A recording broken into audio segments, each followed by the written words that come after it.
Hey everyone, welcome to the channel. My name is Noah Mincis, and today I'm joined by a very special guest. So this is Eric Castellano from Amazon Lit. Eric, why don't you go ahead and introduce yourself?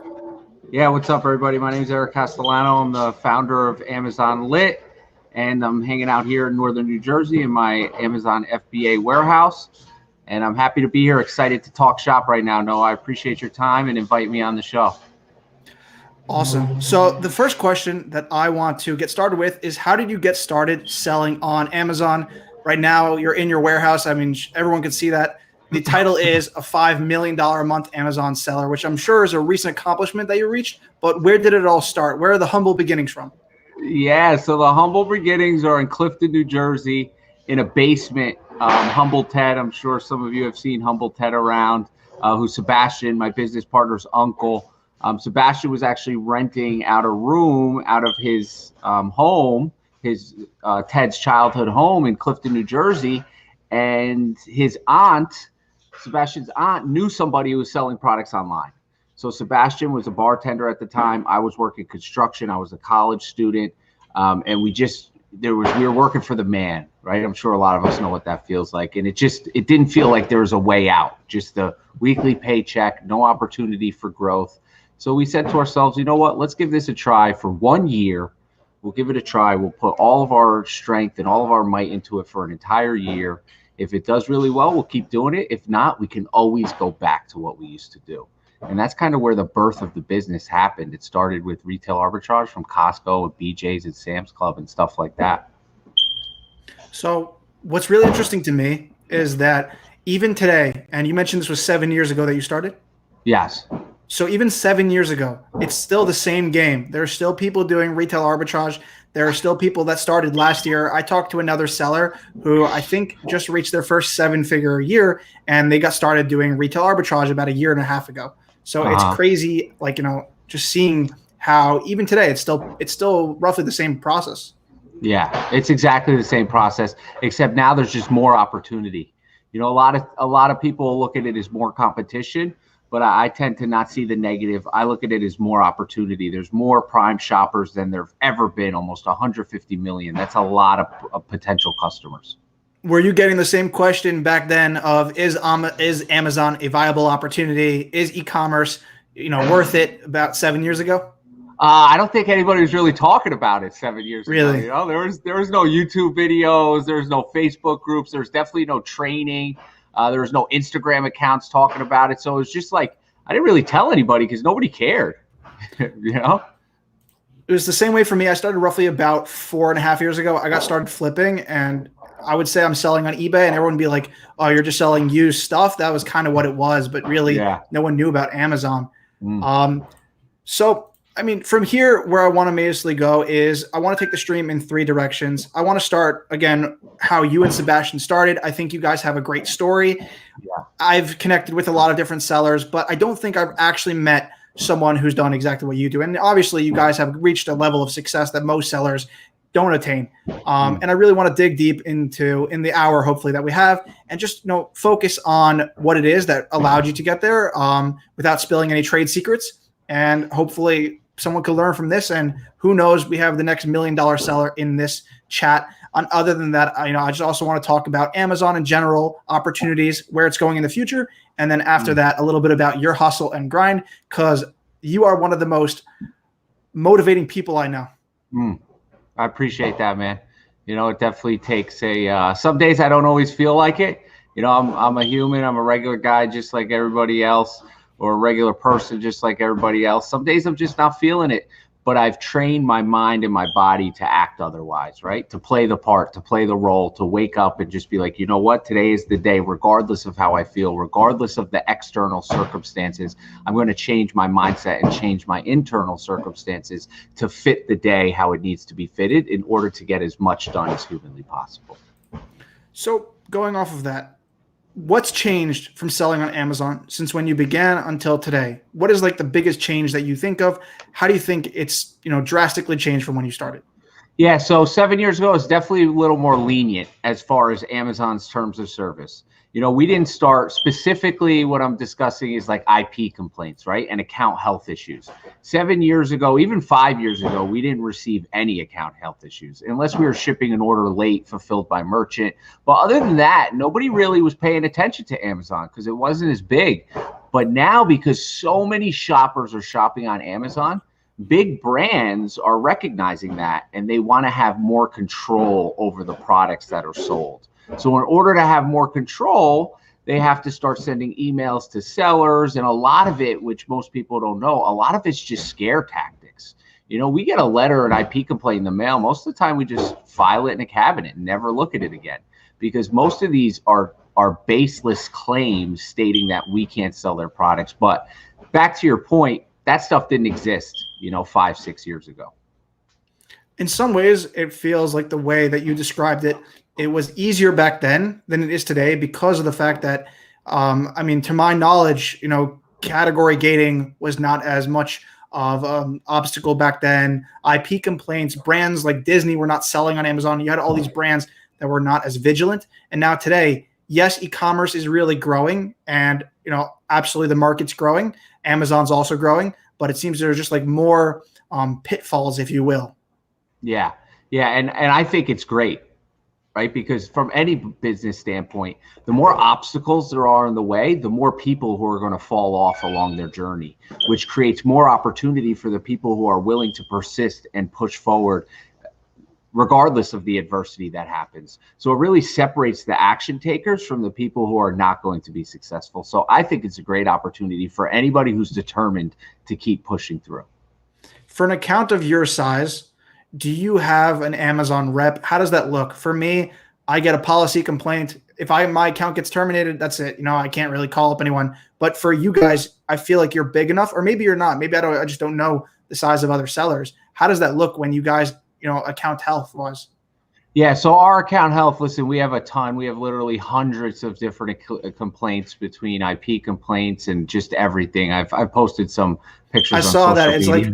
Like, you're like, if you ever want to worry about these and you have like 300 IP complaints, I would have a heart attack, honestly, if I opened that up and I saw that. Yeah, so we do have an account rep, but the thing is, anybody could get an account rep, right? It's through SaaScore. It's between $2,000 to $5,000 a month.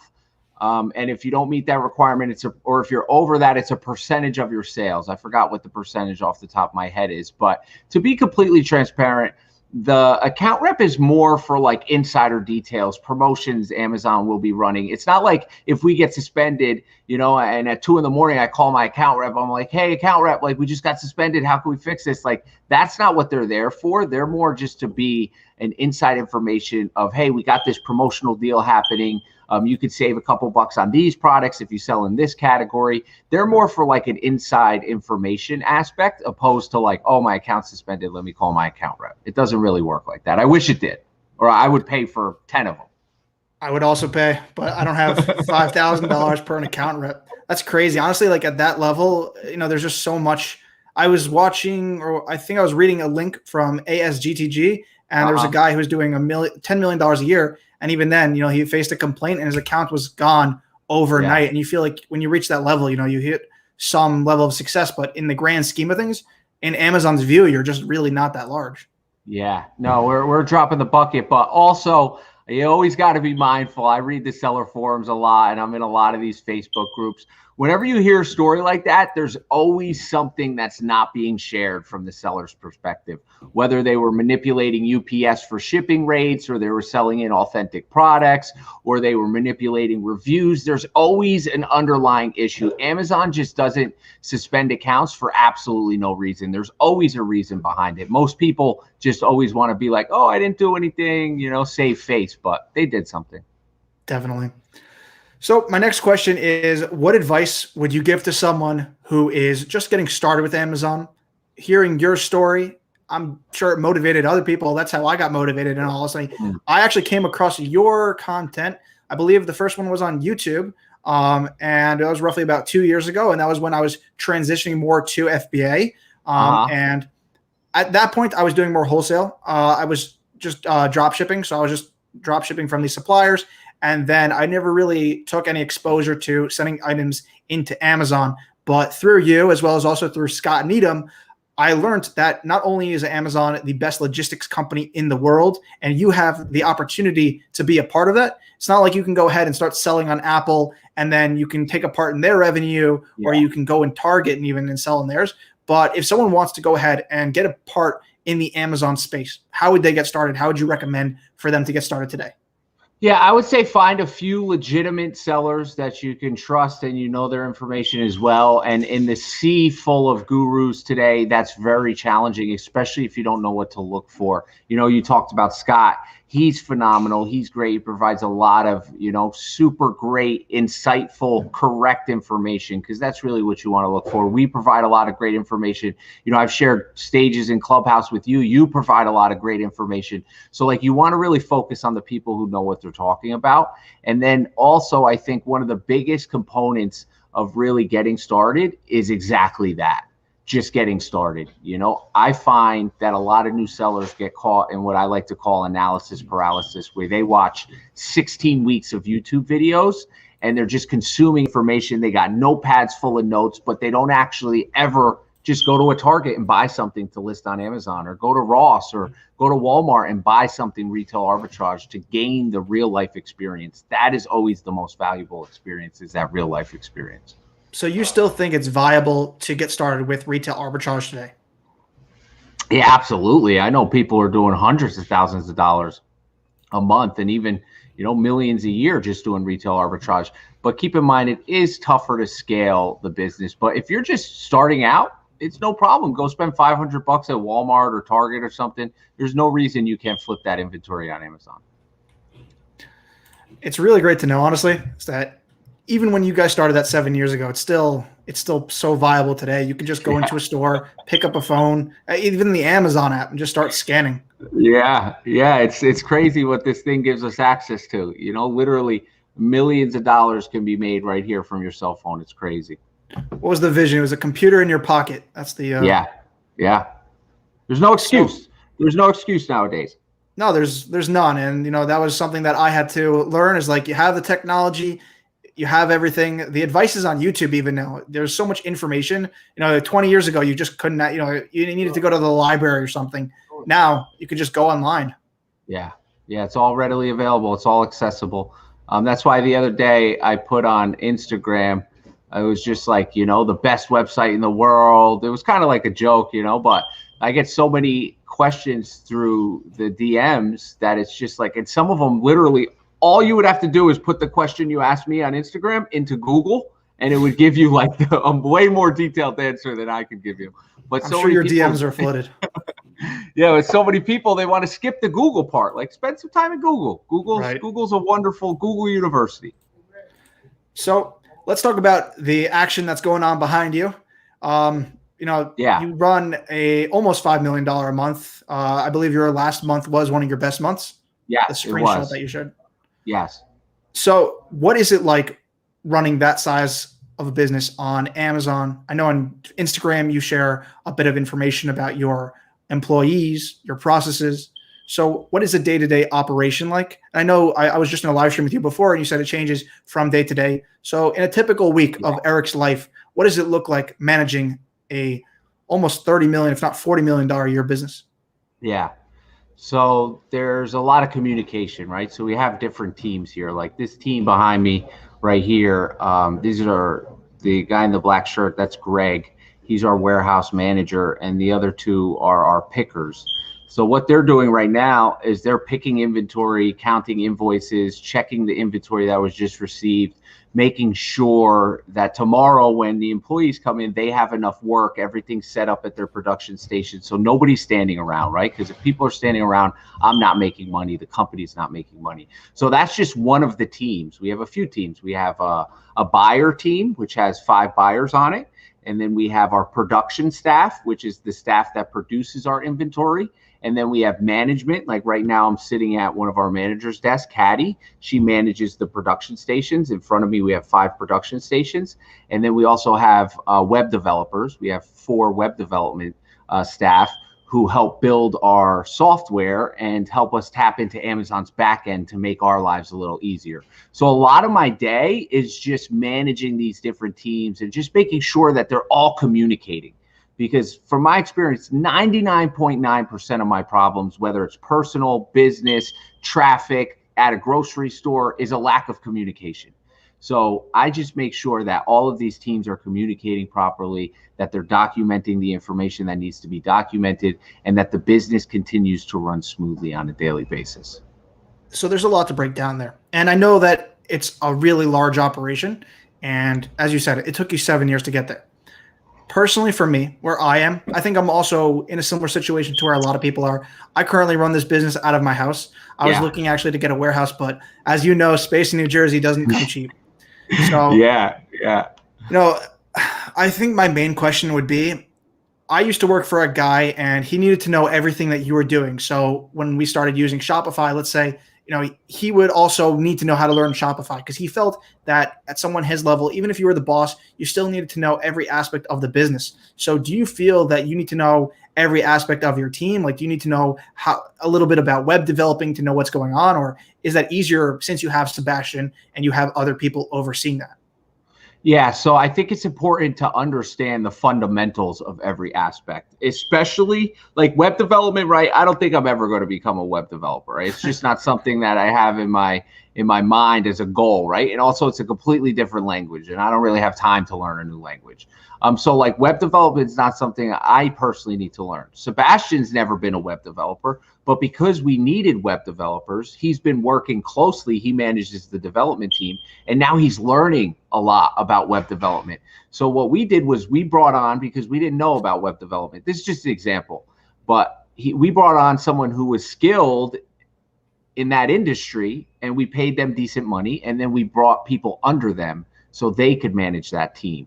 Right? Because we had no idea where to start with web development. I'm not a developer. But I think what is super important for anybody looking to bring on their first employee, second, third, fourth employee, important task that you should understand is your production process, like how all your products are handled, packaged, whether it's polybags, bubble wrap, FN SKUs, do not separate labels, like all that needs to be understood, as well as a firm understanding of how Seller Central works. It's important to, I can't even stress the importance of understanding Seller Central.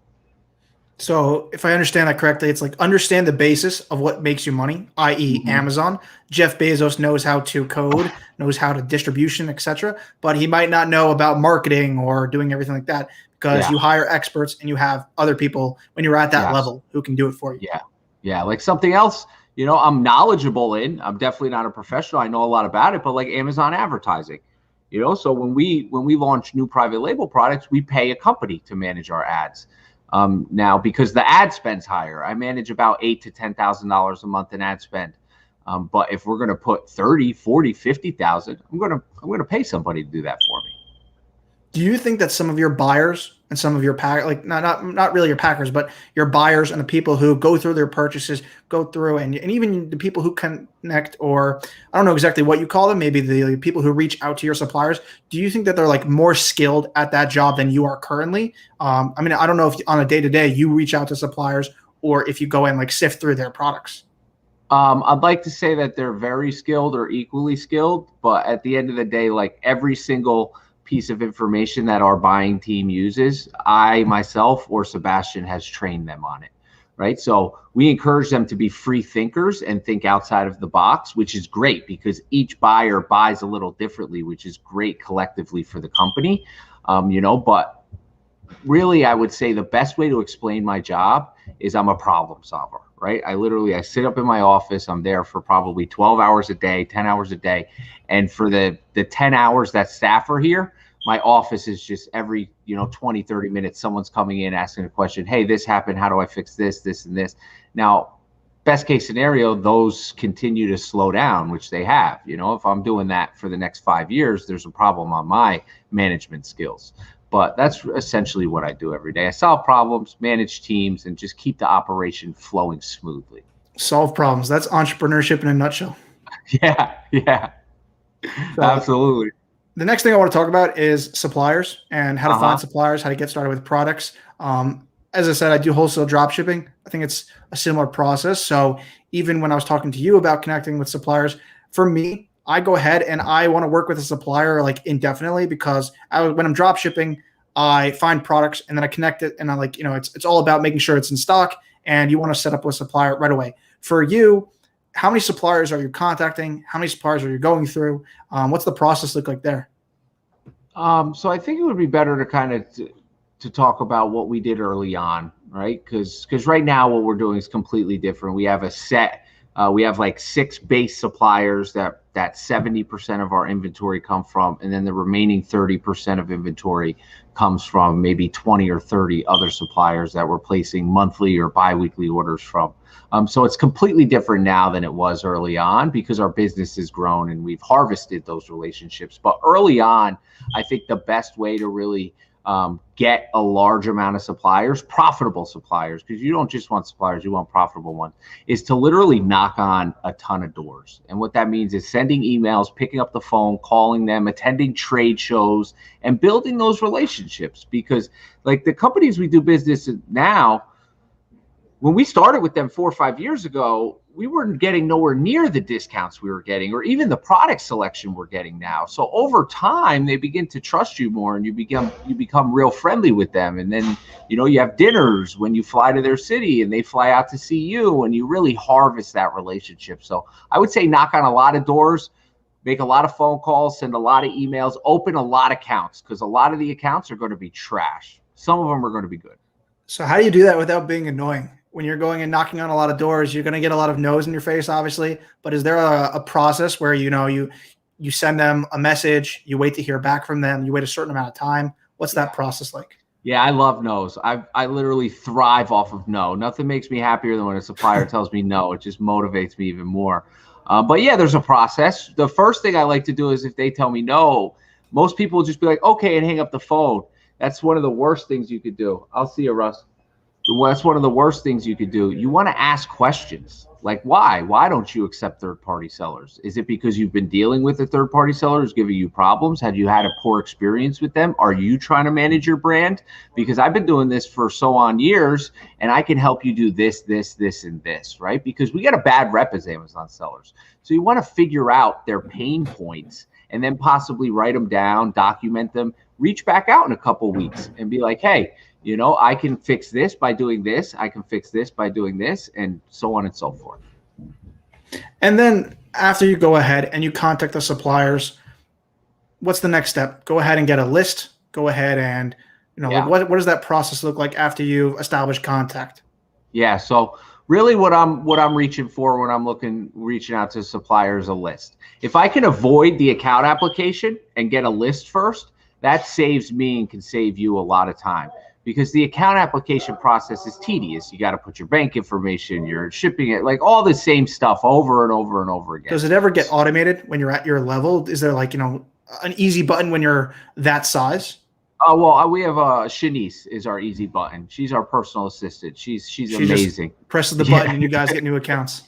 Yeah. So she's she fills out all the account applications. We send them to her. Hey, I found this company. I've spoken to our, the account rep or the owner. Here's his information. He said, and then that company will share the information with her. She'll fill it out, and then we'll get the account created. But at the end of the day, you just want the list, because the list is going to tell you so much about the company, whether they're selling cheap dollar store products, closeout items, whether it's all off-brand products. Those are things you kind of want to stay away from. But if you get a list with like, products selling between $2 and $10, all brand name, that's what you're shooting for. And you mentioned going ahead and having Shanice, obviously, is, getting suppliers. Do they reach out to you, or sorry, let me rephrase my question. What's the difference between finding suppliers when you're starting out versus at what point do you start to get an abundance of suppliers? What point does it really, there's got to be like a curve there where you start to have access to a lot more suppliers? Yeah, I would say really when you start seeing the flow of suppliers come in, it's when you start making a little more money. Because at the end of the day, the suppliers are about making green, right? Money talks. So if you're able to spend more money with suppliers, all of a sudden more suppliers just seem to appear. It's almost like a magic trick, right? The more money you're spending, it's like you have more cash. So you're like, how can I spend this cash? Then it motivates you to reach out to more vendors and distributors. And then you start opening more accounts and you're able to place orders quicker, grow the relationship faster, because money talks. It's exactly the same for me. My first supplier, again, I started off very slowly. I just placed one order, two orders. My first month didn't make any profit, but as you start to build orders, this was something I actually picked up from Larry Labarsky. As you grow, if at the very least, if they're not going to give you discounts on the beginning or on anything else, once you start to really just like move volume, then at the very least, that's when you're going to start to see discounts. So, so true what you just said about like moving product, and money talks at the end of the day. So we have two questions. One is a very funny comment. Haters are going to say it's a green screen. I think what proves it's not a green screen is the fire beeping. The fire beeping? What's it called? The fire detector. Smoke detector. Oh, smoke detector. Yeah. The beeping. No, Eric's is not a green screen, I promise you. Yeah, we can even go back. It's not a green screen. I'm going to expand it.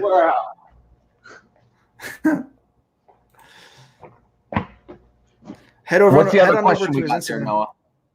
Yeah, so the next question is, what listers are you referring to? So I should have clarified on this. It's a wholesale supplier list after you go ahead and after you contact a supplier. It's going to differ depending on every supplier, but generally they're going to have a catalog. They're going to have an inventory list of all the current products that they carry. Yeah. And I'm happy to answer more questions if they're coming into the chat too, man. I think this is a community effort here. That's the beautiful thing about social media. We all get to connect in new ways. Yeah, for sure. And definitely going to do a dedicated portion to questions. So if anyone has them, be sure to go ahead and leave them and we'll get to them. My last segment is I want to talk about the growth of Amazon. I think that's what a lot of people are here for.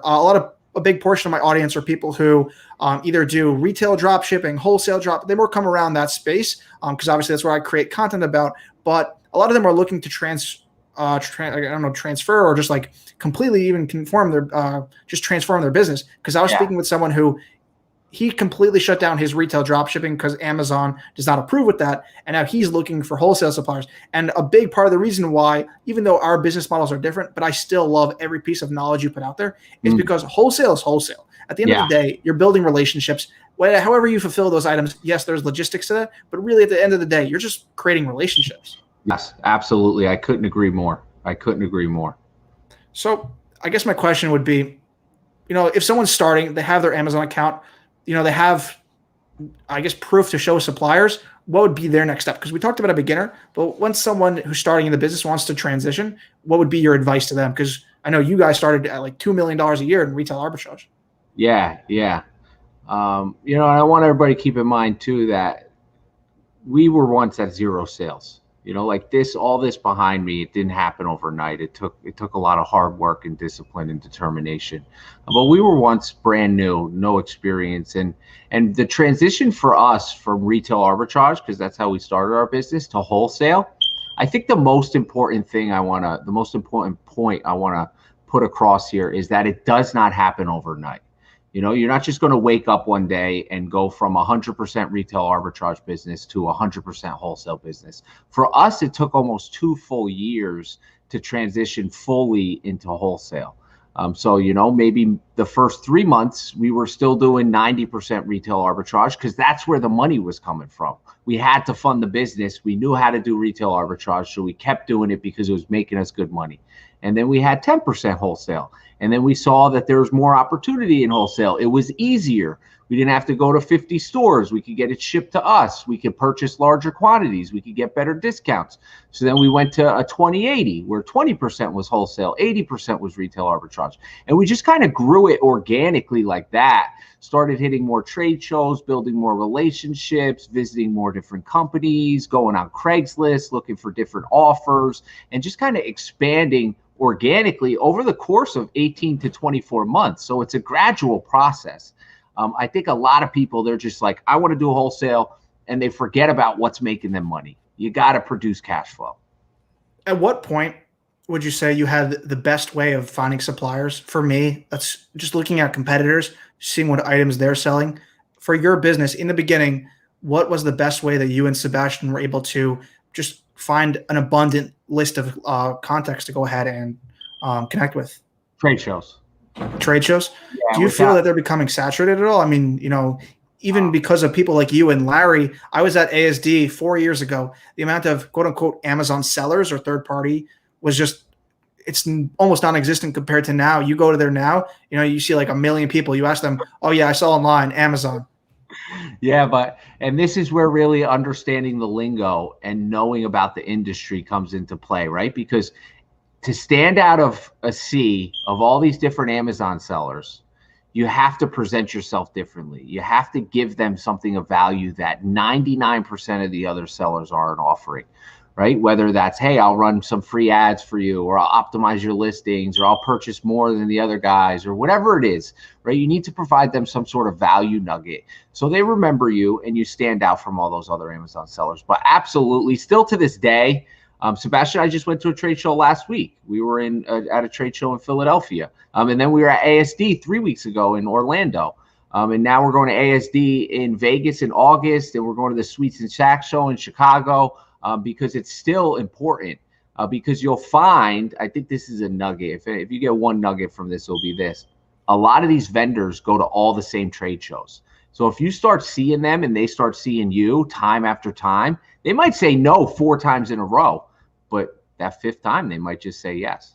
Just to tap onto that, ask them what trade shows they're going to, because they're going to be able to give you a list of the best trade shows for you to attend. Absolutely. That is a nugget as well. So coming over from there, what was your value prop to these suppliers? What did you offer? And then as a second question, for someone, let's say, I'll talk to a lot of people, they say, I don't have any value prop. I don't have any thing to go ahead and offer them. What did you say? Like, dig deeper or more concrete, something like, do you have web development? Do you have something that you can offer them? Yeah. So early on, our value proposition was that we were a smaller team, which a lot of people will be like, wait, how does that make sense? How does you being a smaller team provide them any value? And the value that's behind a smaller team, whether it's 2 or 3 people, 5 people, you don't have to give them an exact number, but you can just let them know, hey, we're a smaller company, so we will be more focused on the relationship with you. We will put more effort into growing the relationship with you. We'll be able to place orders quicker. We'll be able to process returns and discrepancies faster, and just stuff like that. And if it's a brand, you could just go on Fiverr, edit some images for them, get some infographics, and send it to them. Just, hey, I noticed some of your listings. I think they could convert better with some of these infographics. Here they are. If you feel like using them, use them. If not, I understand, but I just wanted to help you with some value before we even started this relationship. So if I was just starting and I didn't have any value props, I didn't know any technical skills, my value prop would be like, look at these brands. What do you see that you can help them with? Do you see their photos are bad? Do you see that there's something that you personally think you can improve on? Yes. Yeah, absolutely. And even if it's just brand name products, right? Let's say, for example, this Orbit. This is just an example. Let's say there's a great 12-pack of this Orbit, right? And you could get this Orbit from this vendor. But there's no 18-pack, or there's no 2-packs, a 24-pack. There's no 3-packs, a 36-pack. But you're like, hey, I'll create 15 new listings for the products you offer. And I promise you that in the next 2 to 3 months, I'll be able to sell more inventory than you're selling to your other e-commerce guys. And they'll be like, wow, this guy or this girl's determined. I'm willing to see what they'll do. Let's do it. Let's do it. Let's set up an account. So you said that you love a no. Is there ever a no that you feel is it's too hard of a no to overpass? I contact a brand. They say, no, we have too many sellers. We don't do anything with third-party sellers. Is there anything that you just say, okay, it's not worth it, and it would actually be detrimental to my time to go after that brand?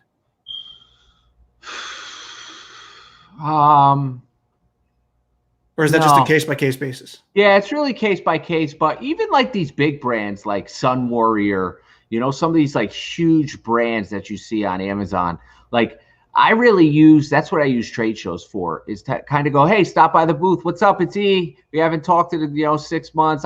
That's not a company I would call or email anymore, because they have firm no's with their emails and their calling.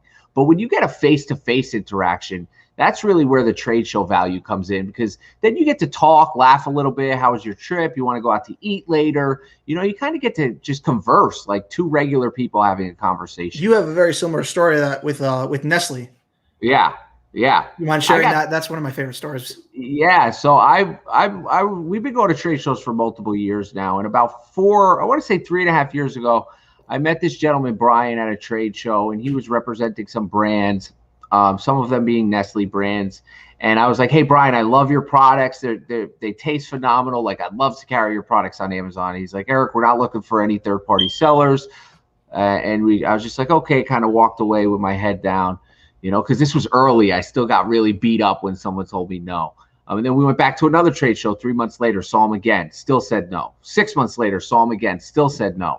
I just kept going, saw him probably 5 or 6 times over the course of the next 2.5 years. He told me no every single time.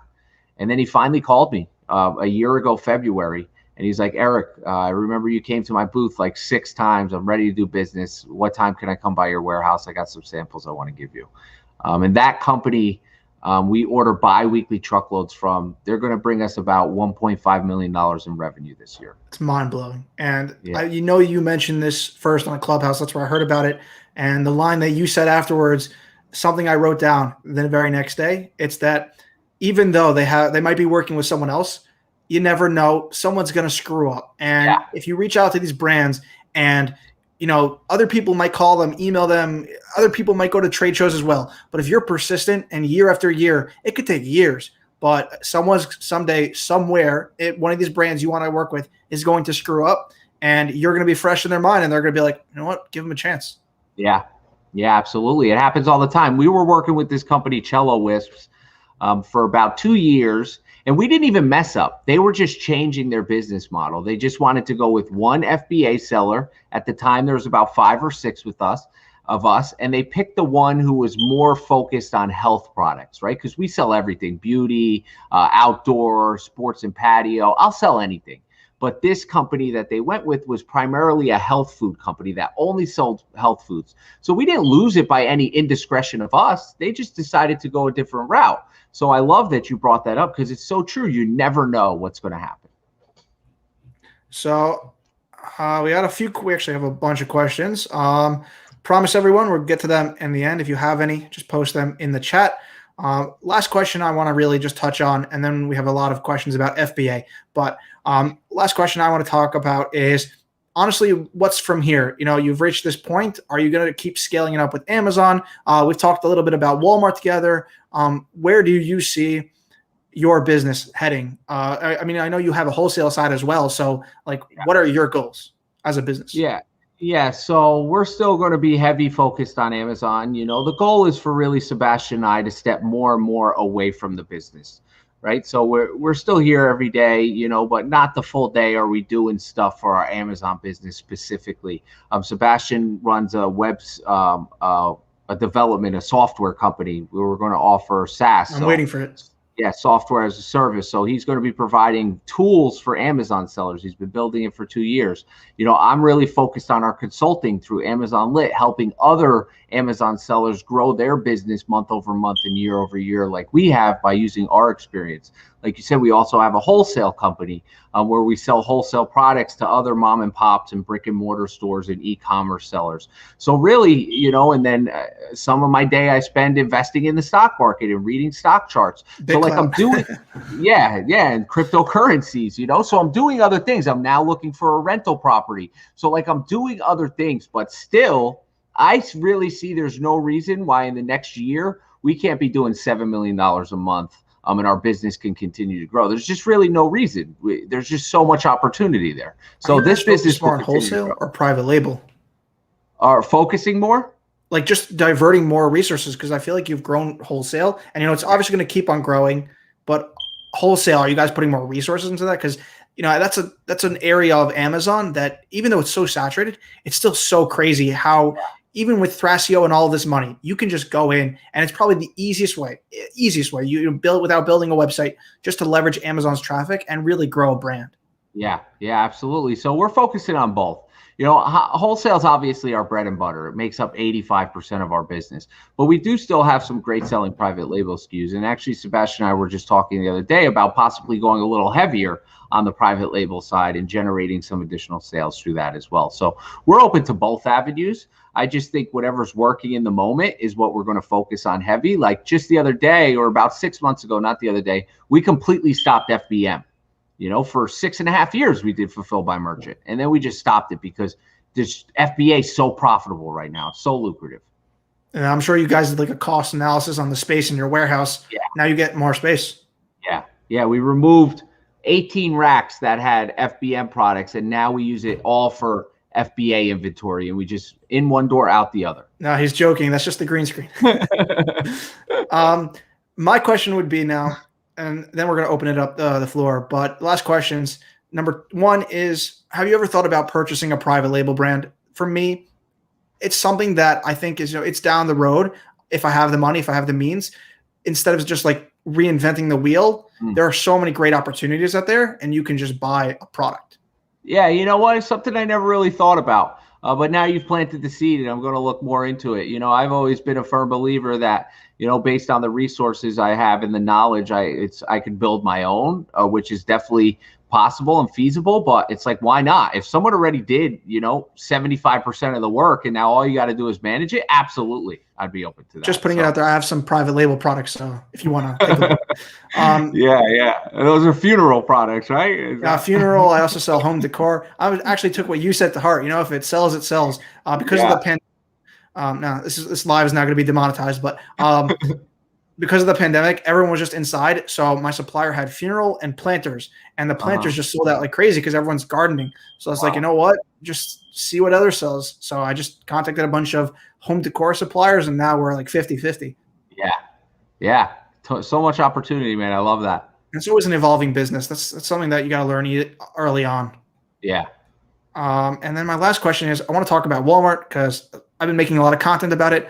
I don't know. It's hit or miss. I believe that it really is going to be a good contender for Amazon, but then like they do something right. So when you were selling on the platform, they used to be terrible with refunds. They would always refund the buyer, and you would never get your money back. And then they started allowing it, and now they just moved back, and now they're not refunding everything. And then like with WFS, I keep hearing that they want to have 70 locations because they have the stores. It's just such an interesting dichotomy. So what are your thoughts on that? My thoughts on Walmart is a few. They're 10 years behind Amazon, but also what that allows is new opportunity because they're not as saturated. There's not as many sellers on it. Also, their user interface, their UI is almost like rocket science to figure out. So that prevents a lot of people from joining.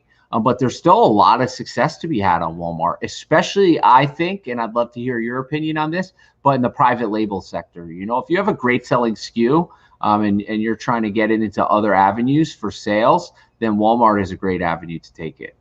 Yeah, so I haven't done a lot of private label. I've created about 3 listings, hit or miss. I'm still a little bit, I'm not nuanced on the algorithm of how it works.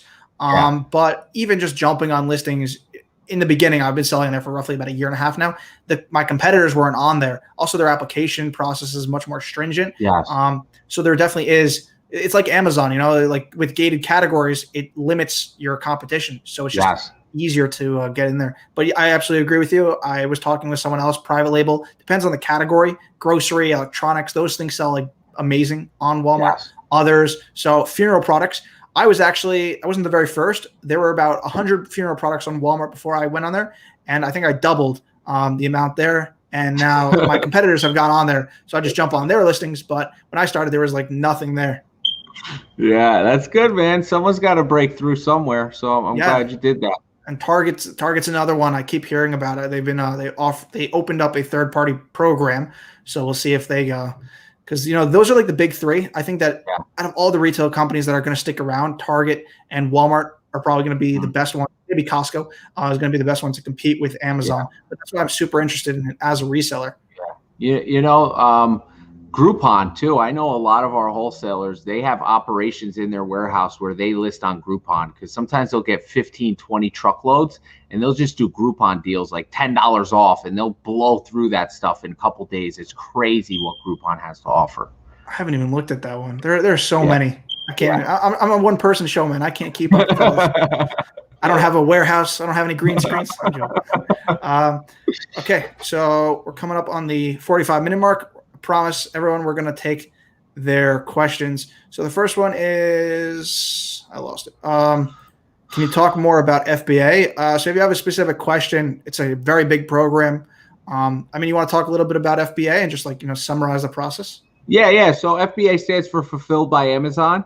Essentially, what a seller does is sends their products to Amazon's fulfillment network. They have, I don't know, dozens and dozens of fulfillment centers all over the country. You send your inventory to one of these fulfillment centers. They then spider web it out all over the country to different states. So when a customer purchases the item, they can get it to that customer in 2 days or less. So basically, you're leveraging Amazon's shipping and fulfillment network to sell your products, so you don't have to ship them to the end consumer. Amazon does that for you. And it's amazing. Their algorithms, they determine everything. It's leverage. You get 2-day shipping. Yeah, it's impressive. Sometimes even less. Yeah, and they're working on that every day. They're working on that. So Frank asks, what size is your warehouse? It's 20,000 square feet. There's about 16,000 square feet down here, another 4,000 square feet of office space. Are you guys utilizing all of it? Or are you subletting some of it to someone else? No, man, there's no room left in here. We worked with Von Dom Teas, which is like an Oprah endorsed tea company from India. We were doing their Walmart, Marshall's fulfillment, but we had to kick them out of here because we had no space left. We're actually looking. This lease is up in about, I want to say 20 months. So we're looking for probably 35 to 40,000 square feet. Crazy. And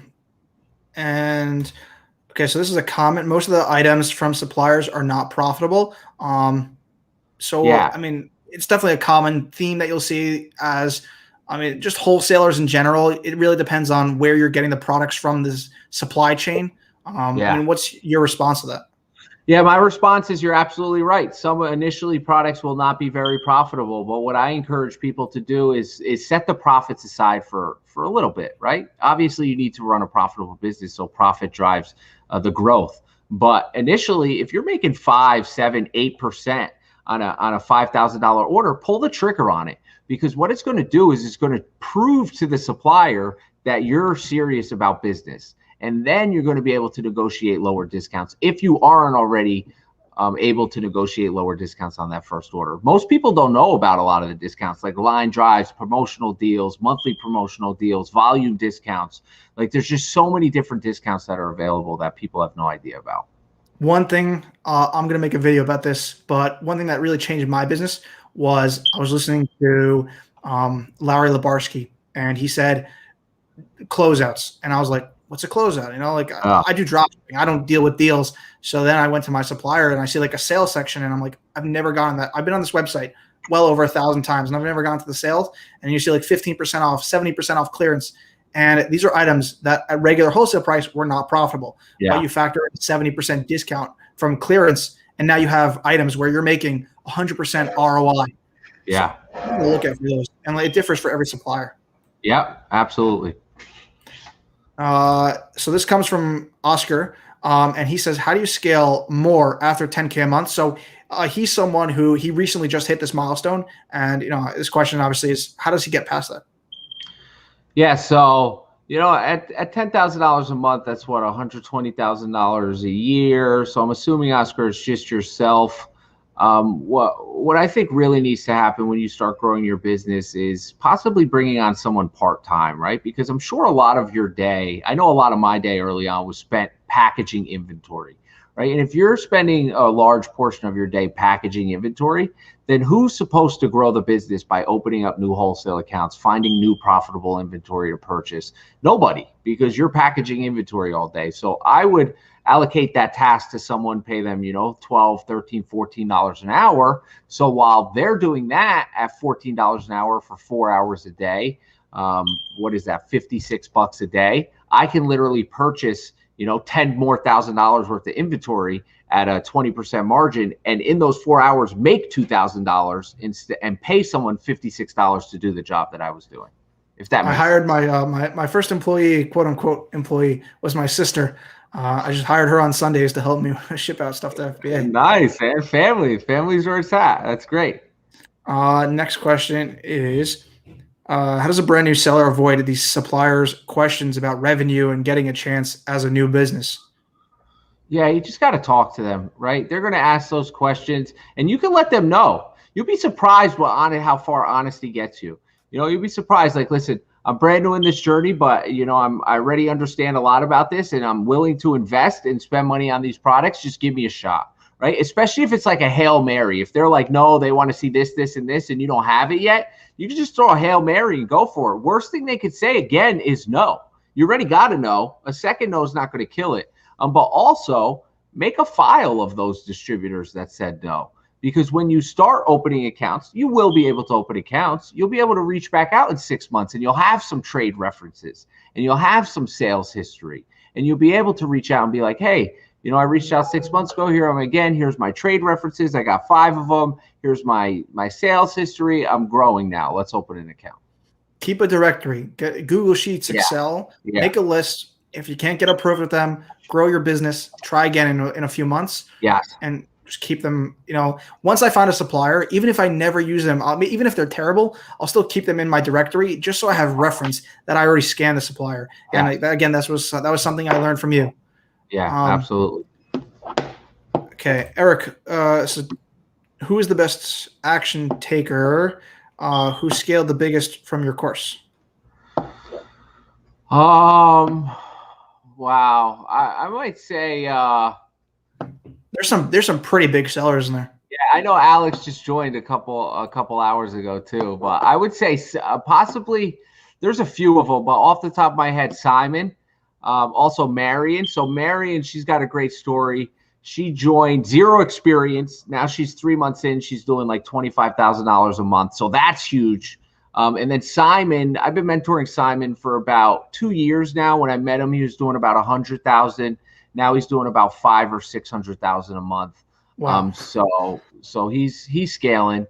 There's a lot of them. There's literally dozens of people who are crushing. How many members are in the course right now? About 250-ish. Oh, it's grown since I've joined. Yeah. Let's see. Okay, so this is a broad question. I'm not a fan of broad questions. How can we do wholesale? Eric already gave a great answer to this, so I highly recommend going back to the beginning of the stream, rewatch it. And again, he shares so many nuggets about wholesale, and I'm sure you'll be able to get another idea of it. And he also has content on his YouTube channel. And best part about it, the link is right below this. So after the stream, you can head on over to Amazon Lit. There's so much content on there. And then next question is, as a beginner, what do you do if a distributor asks for your Amazon storefront? I'm assuming, Sarah, you mean like if you don't have one, because I would recommend actually signing up either for an eBay store at the very least, or for, again, get your Amazon account and then contact them. Yeah, I agree 100%. And even if you only have a couple of products on it, just send it over. They just want to see that you're actually doing what you say you're doing. Exactly. Even if you have no reviews. Yeah. Okay, so if I can buy $1 store stuff in bulk, then ship it to Amazon to fulfill it. Yeah, you could. If you're making money on it, you definitely got to do your research before you buy. Just don't go buying willy-nilly, you gotta do your research. But yeah, FBA is just a fulfillment method. You can do it for wholesale, arbitrage, private label. You're just sending products into Amazon. That's essentially the business model. Yes. Opinion on 3PL versus Amazon FBA distribution.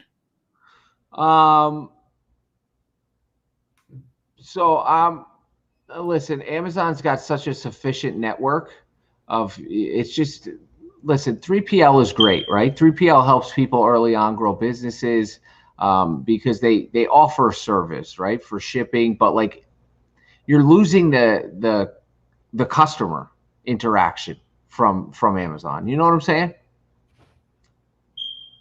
I hear that. I don't know if was it Deliver? I know there are some that like No, so maybe that's just with Walmart. You don't get the Prime badge with if you use a No, 3PL.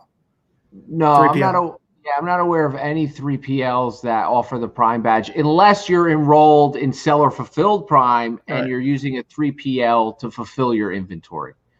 But what I do support is like prep services. I think those are good to help businesses grow in the beginning.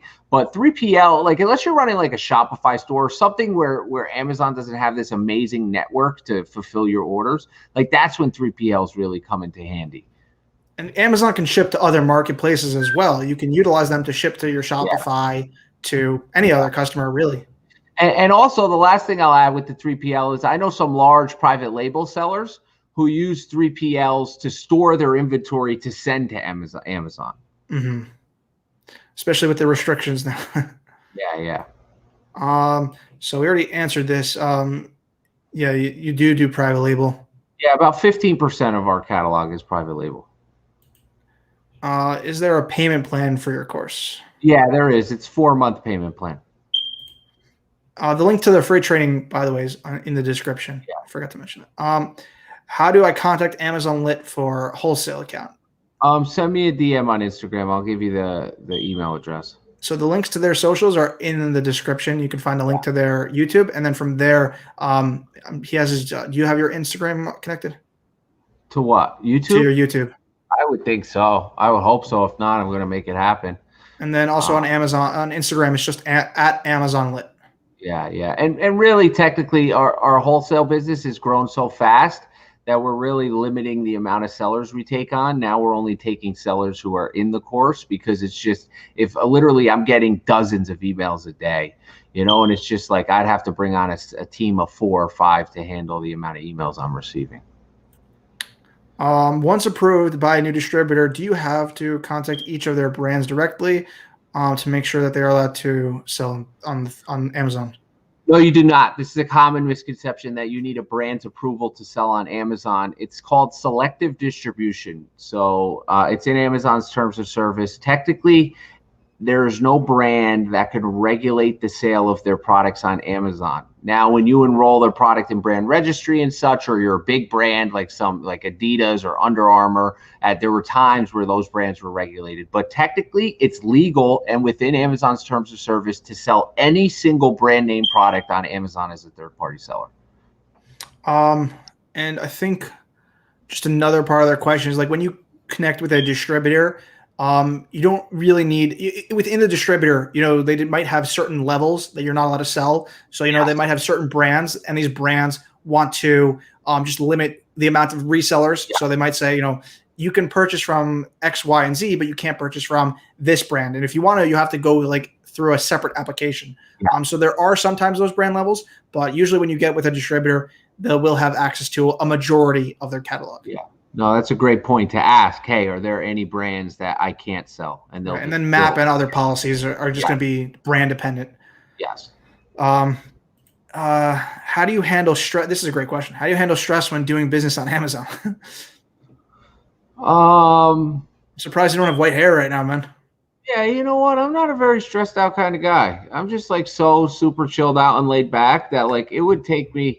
Like literally there's not a lot. I've been through so much hell in the like prior to building my Amazon business, just in life, so many lows, lows that like stress is just, prayer, meditation is really helpful.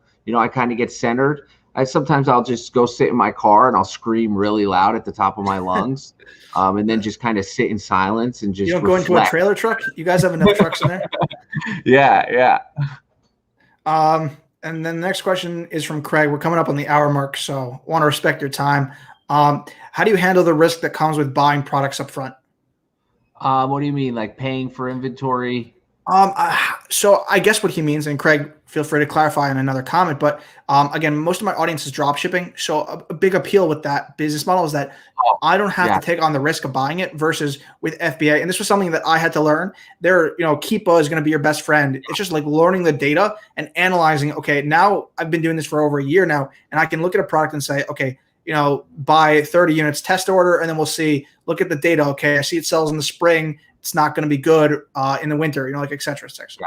Yeah, absolutely. So I'm perfectly comfortable. You should be perfectly comfortable as well as with buying inventory up front if you've done your research, like Noah just talked about. Looking at the Keep a chart, your competitive sellers, analyzing the listing. Is Amazon on it? If they are on it, what's their price at? How long are they on it? Do they drop out? And at the end of the day, about 8% of our inventory that we purchase makes us no money, right? We lose money on it. But the other 92% we crush it on. So you're always going to have a couple losers, but as long as your winners are outweighing your losers, it doesn't matter at the end of the day. So very interesting, and I just want to end on this point. We have like 2 more questions, but yeah, that's fine. We can take those questions.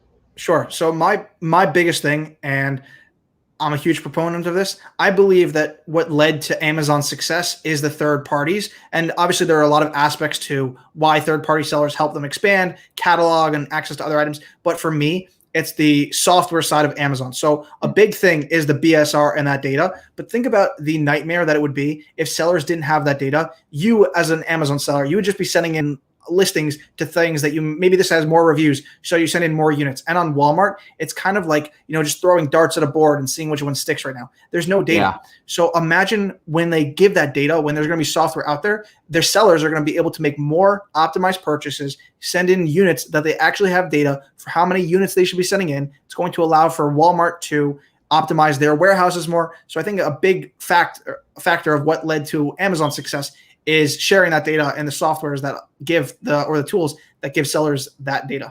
Yeah, absolutely. I'd love to see that. I think that would be phenomenal. Well, we'll see. There's so many. There's a lot of softwares out there for Walmart, but none of them are there yet. Is there any specific way to avoid claims from brands when buying bulk and sending items to Amazon? So what you want to look at is the third Keep a graph, the third graph down. You have a video on this, by the way. Yeah. There's a video on our YouTube channel. What that will indicate is how many sellers are consistently selling on the listing. So if you're seeing consistency of 3 or more sellers, very highly unlikely that you're going to get any complaints selling that brand. But if it's dropping to 1 and then it's going to 2, 3, and then it's dropping back to 1 seller and it keeps dropping back to 1, that means that listing, the brand is removing sellers. So you will get some sort of claim if you jump on that listing. And I think this ties into the second to last question is, what software do you guys use for your FBA business? Yeah, so we schedule a lot of shipments through a company called Unishippers. We use Keepa, DS QuickView. We use some FBA calculators. We use an in-house repricer that we built. We use UPC scraper. GoOr is a great one. You guys built the UPC scraper, right? Yeah, and we're going to be making that available. It will only be available to course members, but it's going to be available. I'm pushing for Sebastian to get it done by the end of the year. Right now, honestly, Noah, there's nothing exists like this. There's really not. And I realized, I've been using Scan Unlimited even before I was in your course. I was using it for 3 years now. And I thought it was the best thing since sliced bread. And then I was talking with Scott, and he's saying how his software that they built goes by title, it searches by all these parameters. And I'm like, holy crap! There's so many listings I'm missing. It's just there's nothing like a custom situation or a solution. Yeah. That's why I'm a firm believer in Amazon software built by Amazon sellers. It's the best. For sure. So how do credit cards work in applying for high limits? That's probably another live stream in itself. Yeah. But I could touch on it. So, credit cards, you just got to keep spending money and repaying it back, and then you'll be able to request for higher limits through your credit card provider. But something that a lot of people don't know about and should be leveraging are net terms.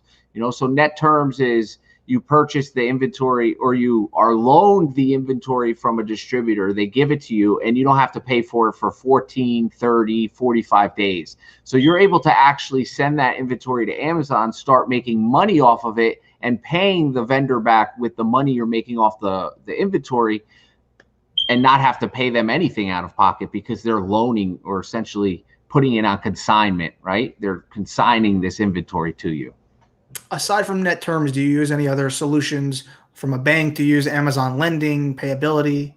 Yeah. So early on, first 2 years, we went heavy credit card. We were maxing out 5, 6, 7 credit cards every single month. The Plum card is a great American Express credit card because it has a 60-day payment grace period.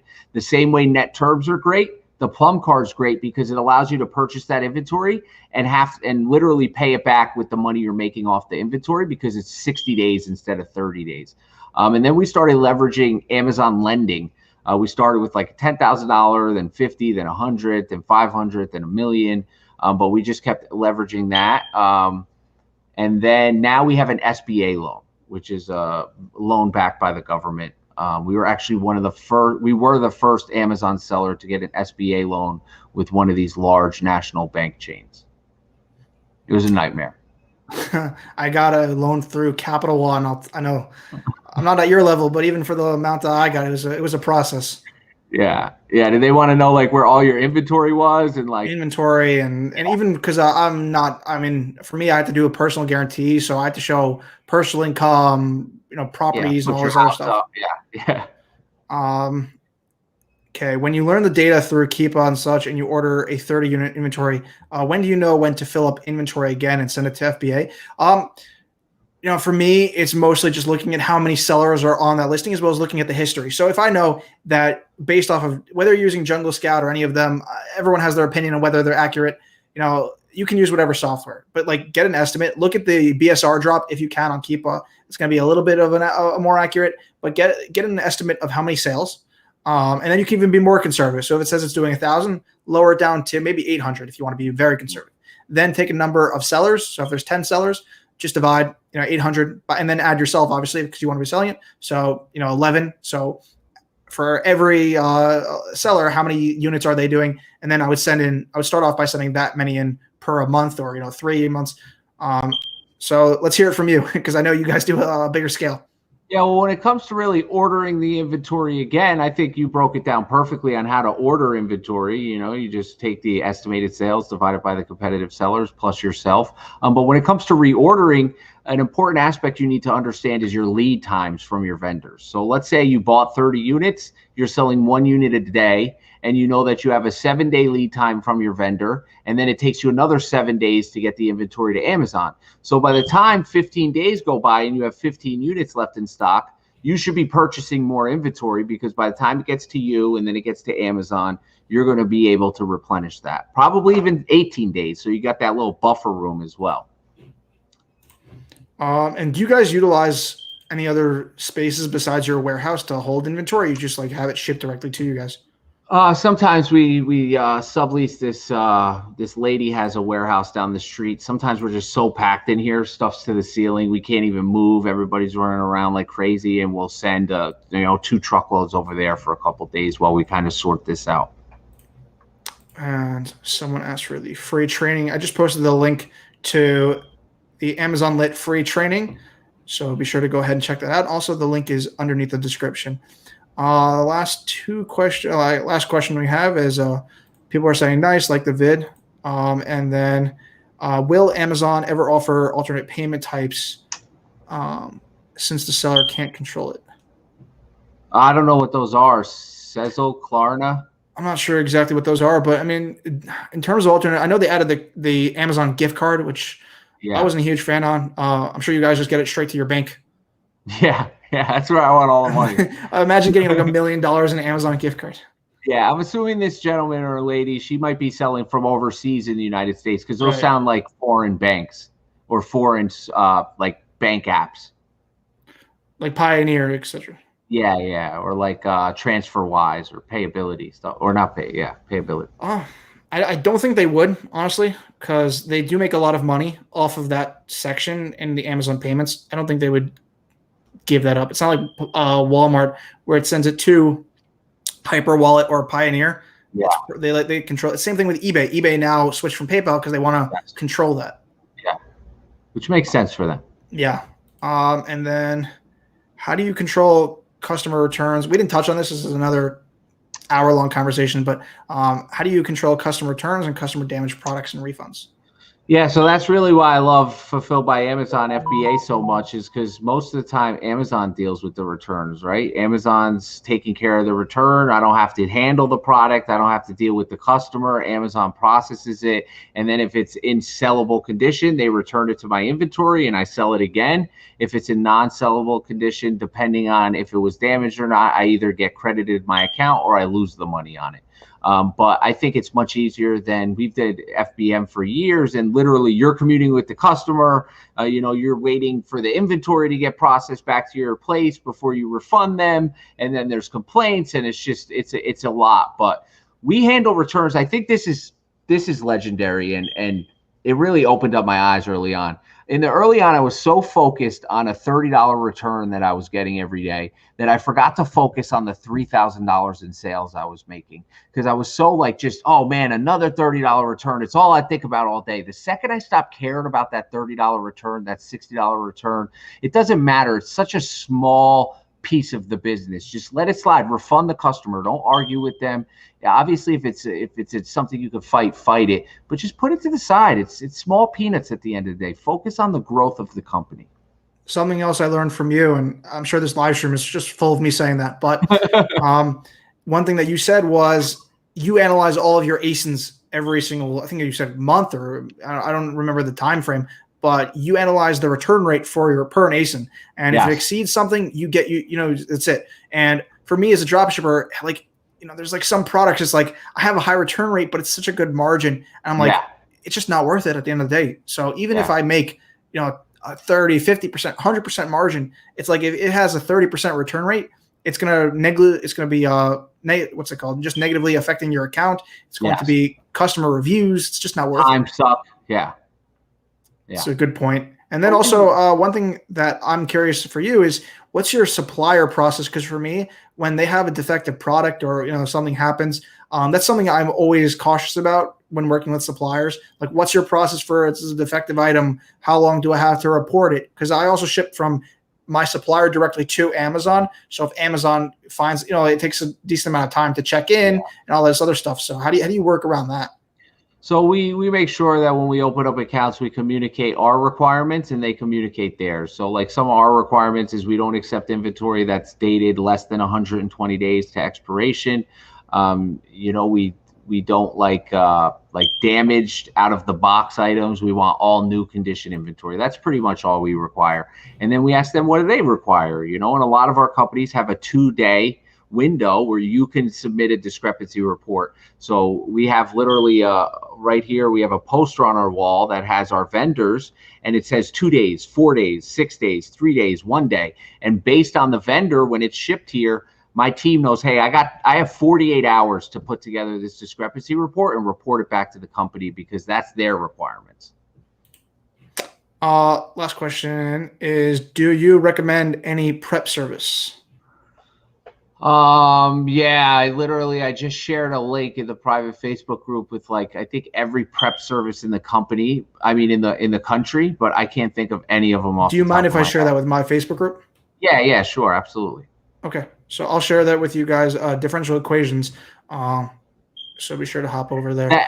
You know what's funny, Noah? Differential equations is the reason why I stopped going to school for civil engineering. So I'm sure this guy is a civil engineer or something, because I took that course and I was like, there's no way I'm dealing with differential equations for the rest of my life. And I stopped going to school for civil engineering, and I switched to construction engineering. But that's just. Did you utilize construction before you transitioned to private label? Yeah, so I ran a construction company for about a year. Had 7 or 8 employees. I did.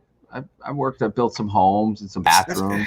That's like whenever I talk to someone and they're selling on Amazon, it's so easy for me now to understand how you got into this, how you manage some employees. Your background, construction company managing. It's like even back then you were still same processes, just different business. Yeah, I fell into that too. The employer I was working for got arrested and went to jail, and he asked me if I could run his business, and I said sure. So. I'm sure he saw what you were like. He knew down the line you're going to be the top Amazon seller. He's like, yeah, let this guy run my business. So if someone says, so did I. So I guess you're not the only person who switched out. Yeah. So thank you for coming on my channel. This Yeah, is, no. It's been end a of pleasure, the conversation. End Yeah. of the questions. Yeah, so you were the first guest I brought on in a while. Everyone who's still watching, be sure to go ahead, follow Eric on Instagram. Eric's been a huge inspiration to my business. I love talking to this guy. There's so much knowledge. If you just passively watch his content, I promise you, you'll learn more than if you were to go ahead and just even talk to other sellers. So follow Eric on YouTube, follow Eric on Instagram, absorb his knowledge, connect with like-minded people. I don't know what else I could say, but I can't speak highly enough about you. Thanks. No, man, I appreciate this. Thanks for having me on the show. It's been amazing. I love networking and talking. I'm glad, I've been seeing a lot of you around, especially in Clubhouse. And, I know you've been in the course, but I don't think I ever remember actually seeing you other than like a picture, maybe like early on in the live calls in the course. But like now it's nice to put like a face to the name and kind of, it's just cool, man. So I appreciate it. As a creator, it's nice when you start because you get to know your few foundational supporters. But then even now, thankfully I have 14,000 subscribers. Yeah, and I just remember the OGs, but like now there's so many people. Yeah. But it's a good problem, but a bad problem at the same time. Yeah. All right, so I'm going to end it there. Have a good night, everyone. Thank you for tuning in. Again, follow Eric. Be sure to go ahead and give a like, comment. The replay will be available, so if anyone wants to watch it, and I will have timestamps made available so you can easily access the different points that we discussed. And also be sure to go ahead, subscribe if you are not already subscribed. Stay tuned for future interviews with other sellers. I have big plans for who I want to bring on, and who knows, Eric might join us again in the future. So thanks everyone for tuning in. Peace. Peace.